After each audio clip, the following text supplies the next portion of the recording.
जय श्री हरि, जय श्री कृष्ण। प्रभु, आप सब महाभारत के वन पर्व की कथाओं का श्रवण कर रहे हैं। पिछले दिनों आप लोगों ने सुना कि भीम किस प्रकार एक सर्प के चुंगल में फंस गया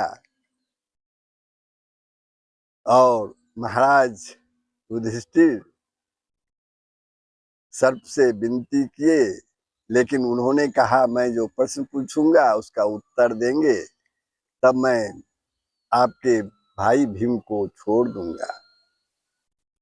साथ ही आगे आपने ये सुना कि अब युधिष्ठिर जो है सर्प से प्रश्न, विभिन्न प्रकार के सारगर्भित प्रश्न पूछते हैं और सर्प जो कि पूर्व में राजा नहुष था, अगस्त ऋषि के श्राप से सर्प योनि में आ गया था और उनकी प्रार्थना करने पर उन्होंने बताया था कि जिस दिन युधिष्ठिर आएंगे तुम साप से मुक्त हो जाओगे। वो सर्प और कोई नहीं, स्वर्ग का राजा नहुष था। तो ये प्रसंग आप लोगों ने सुना। अब आगे का जो प्रसंग है वह है काम्यक वन में पांडवों के पास श्री कृष्ण और मार्कंडेय मुनि का आना और उत्तम ब्राह्मणों का महत्व। ये प्रसंग है, आप लोग इसका श्रवण कीजिए। लेकिन प्रभु, आप जरूर ही वीडियो को सब्सक्राइब कर देंगे और अपने विचार कमेंट बॉक्स में अवश्य ही लिखेंगे ताकि हमें कुछ नया करने का उत्साह हमें जगे और आपके सामने सनातन की बातों को लेकर उपस्थित हो सकूं। साथ ही लाइक करेंगे, शेयर करेंगे। जय श्री हरि, सबका कल्याण हो।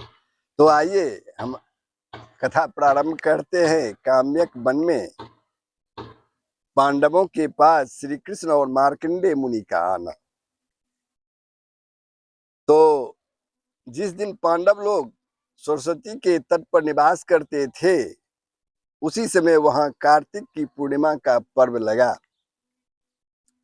उस अवसर पर पांडवों ने बड़े बड़े तपस्वियों के साथ सरस्वती तीर्थ पर पर्व के अनुसार पुण्य कर्म किए और कृष्ण पक्ष का आरंभ होते ही वे धौम्य मुनि के साथ सारथी और आगे चलने वाले सेवकों सहित काम्यक वन को चल दिए।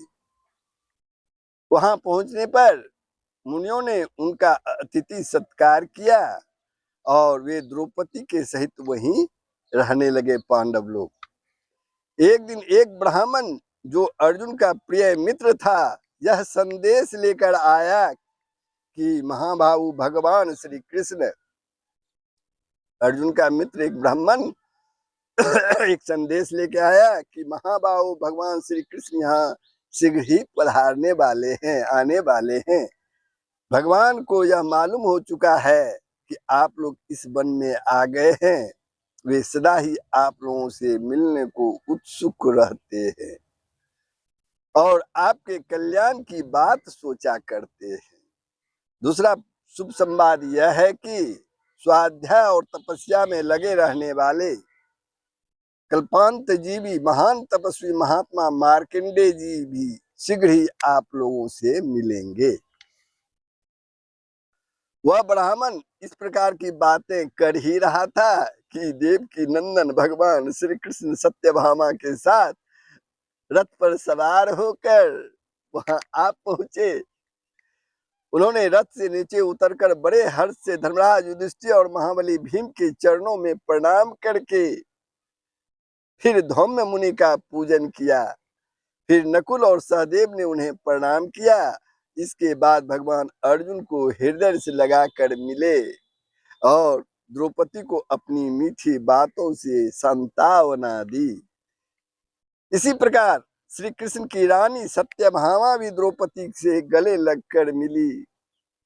इस प्रकार शिष्टाचार समाप्त होने पर सभी पांडवों ने अपनी पत्नी द्रौपदी और पुरोहित धूम मुनि के साथ श्री कृष्ण का सत्कार किया और उन्हें सब ओर से घेर कर बैठ गए। तब भगवान श्री कृष्ण ने युधिष्ठिर से कहा कि पांडव श्रेष्ठ, धर्म का पालन राज की प्राप्ति से भी बढ़कर बताया गया है। धर्म की ही प्राप्ति के लिए शास्त्र तप का उपदेश देते हैं। तुमने सत्य भाषण और सरल व्यवहार के द्वारा अपने धर्म का पालन करते हुए इहलोक और परलोक दोनों पर विजय प्राप्त कर ली है। तुम किसी कामना के लिए नहीं, निष्काम भाव से शुभ कर्मों का आचरण करते हो। धन के लोभ से ही स्वधर्म का त्याग नहीं करते, धन के लोभ से ही स्वधर्म का त्याग नहीं करते। इसके भी प्रभाव से तुम धर्मराज कहलाते हो। तुममें दान, सत्य, तप, श्रद्धा, बुद्धि, क्षमा और धैर्य सब कुछ है। राज्य धन और भोगों का प्रकार भी, राज्य धन और भोगों को पाकर भी तुमने इस सद्गुणों को सदा ही, इस सद्गुणों से सदा ही प्रेम रखा है। अतः इसमें कोई संदेह नहीं है कि तुम्हारी सभी कामनाएं जो है वो पूर्ण होगी। तुम्हारी सभी कामनाएं जो है वो पूर्ण होगी, प्रभु श्री कृष्ण कहते हैं पांडवों से। उसके बाद भगवान श्री कृष्ण द्रौपदी से बोलते हैं कि याज्ञसेनी, तुम्हारे पुत्र बड़े ही सुशील हैं। धनुर्वेद सीखने में उनका बड़ा ही अनुराग है। वे अपने मित्रों के साथ रहकर सदा ही सत्पुरुषों के आचार का पालन करते हैं।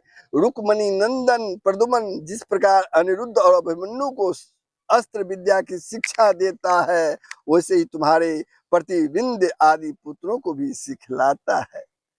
इस प्रकार द्रौपदी को उसके पुत्रों का कुशल समाचार सुनाकर श्री कृष्ण ने पुनः धर्मराज से कहा कि राजन, दशारथ, कुकुर और अंधक वंशों के भी सदा आपकी आज्ञा का पालन करेंगे और आप उन्हें जहां चाहेंगे वहीं वे खड़े रहेंगे।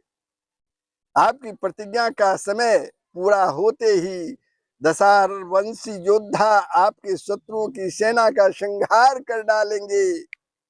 फिर आप सदा के लिए शोक रहित हो अपना राज प्राप्त कर हस्तिनापुर में प्रवेश करेंगे। महात्मा युधिष्ठिर ने पुरुषोत्तम श्री कृष्ण के विचार अपने अनुकूल जानकर उनकी प्रशंसा की और उनकी ओर एकटक दृष्टि देखते हुए हाथ जोड़कर कहा कि केशव, इसमें तनिक भी संदेह नहीं है, केशव, इसमें तनिक भी संदेह नहीं है कि पांडवों के केवल आप ही सहारे हैं, पांडवों के केवल आप ही सहारे हैं। कुंती के पुत्र आपकी ही शरण में है। इस हमें विश्वास है समय आने पर आप हमारे लिए जो कुछ कह रहे हैं उससे भी बढ़कर कार्य आप करेंगे। हम लोगों ने अपनी प्रतिज्ञा के अनुसार प्राय 12 वर्षों का समय निर्जन वन में घूम फिर कर व्यतीत कर दिया है। अब विधि पूर्वक अज्ञातवास की अवधि पूरी करके वे पांडव आपकी ही शरण लेंगे। इस प्रकार श्री कृष्ण और युधिष्ठिर जब बात कर रहे थे, उसी समय हजारों वर्षों की आयु वाले तपोवृद्ध महात्मा मार्कंडेय जी ने वहां दर्शन दिए।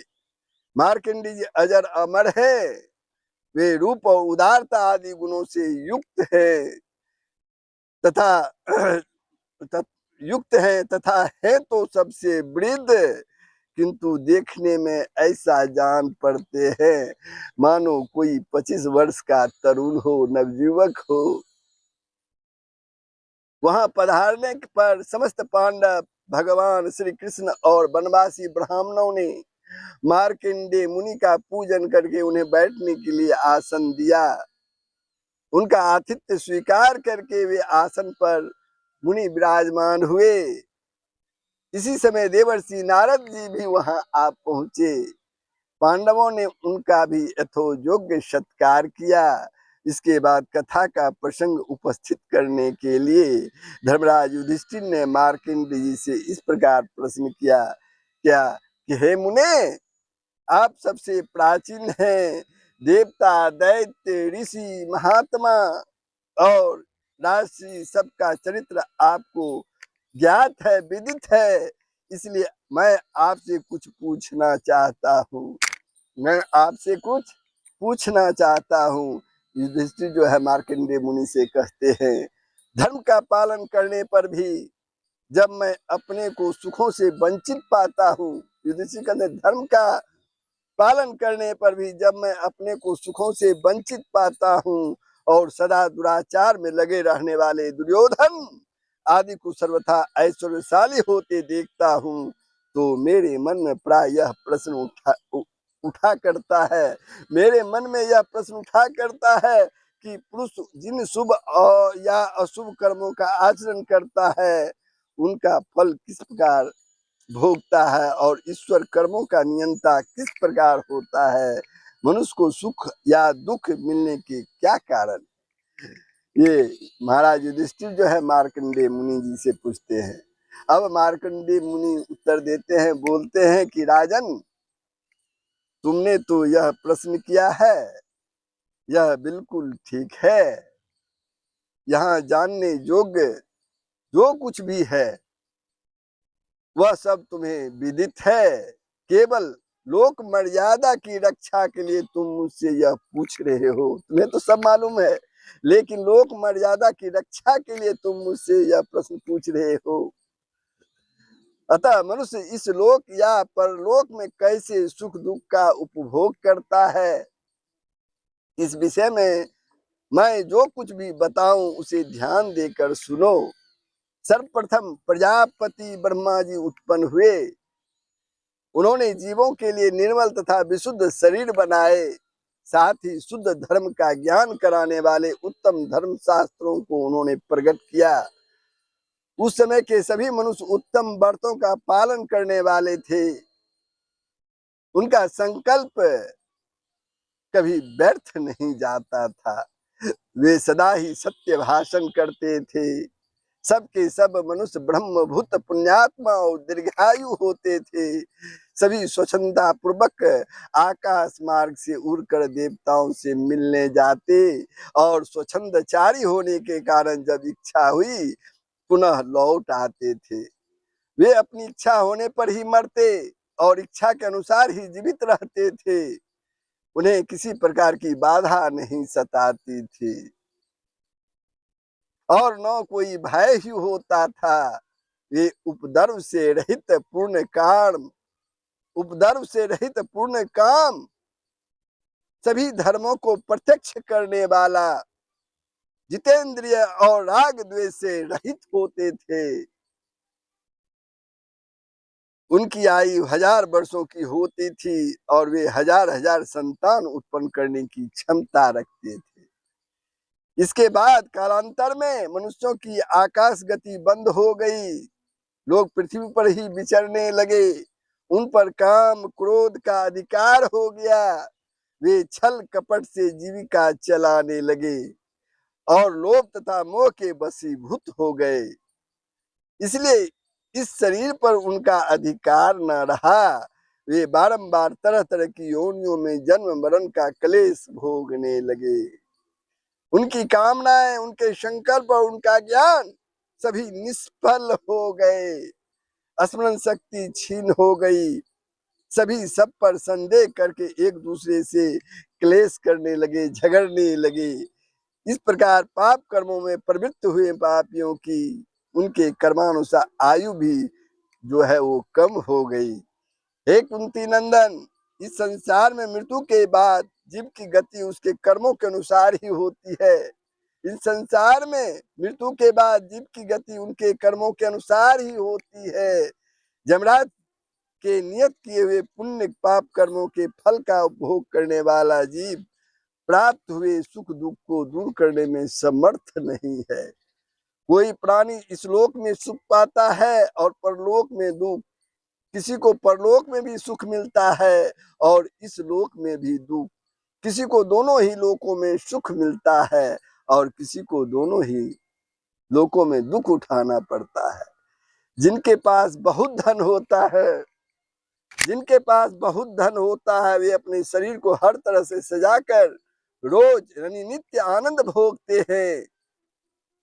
अपने देह के ही सुख में आसक्त हुए उस मनुष्य को केवल इस लोक में सुख मिलता है, परलोक में तो उनके लिए सुख का नाम ही नहीं है।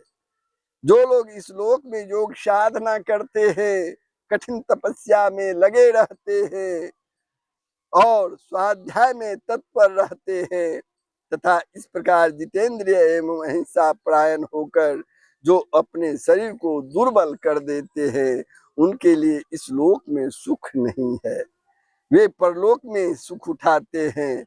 जो पहले धर्म का आचरण करते हैं और धर्म पूर्वक ही धन का उपार्जन करके समय पर स्त्री से विवाह कर उसके साथ यज्ञ याज्ञ आदि में उस धन का सदुपयोग करते हैं, उनके लिए यह लोक और परलोक दोनों ही सुख के स्थान है। परंतु जो मूर्ख मनुष्य विद्या तप और दान के लिए प्रयास न करके केवल विषय सुख के लिए ही प्रयत्न करते हैं, उनके लिए न तो इस लोक में सुख है न परलोक में। राजा युधिष्ठिर, तुम सब लोग बड़े ही पराक्रमी और सत्यवादी हो। मार्कंडेय मुनि कहते हैं, राजा युधिष्ठिर, तुम सब लोग बड़े ही पराक्रमी और सत्यवादी हो। देवताओं का कार्य सिद्ध करने के लिए ही तुम सब भाइयों का यहाँ पर प्रादुर्भाव हुआ है। तुम तपस्या, दम और सदाचार में सदा ही तत्पर रहने वाले और सुरवीर हो। इस संसार में बड़े बड़े महत्वपूर्ण कार्य करके तुम देवता और ऋषियों को संतुष्ट करोगे और अंत में उत्तम लोकों में जाओगे। अपने इस वर्तमान कष्ट को देखकर तुम मन में किसी प्रकार की शंका ना करो, यह दुख तो तुम्हारे भावी सुख का कारण है।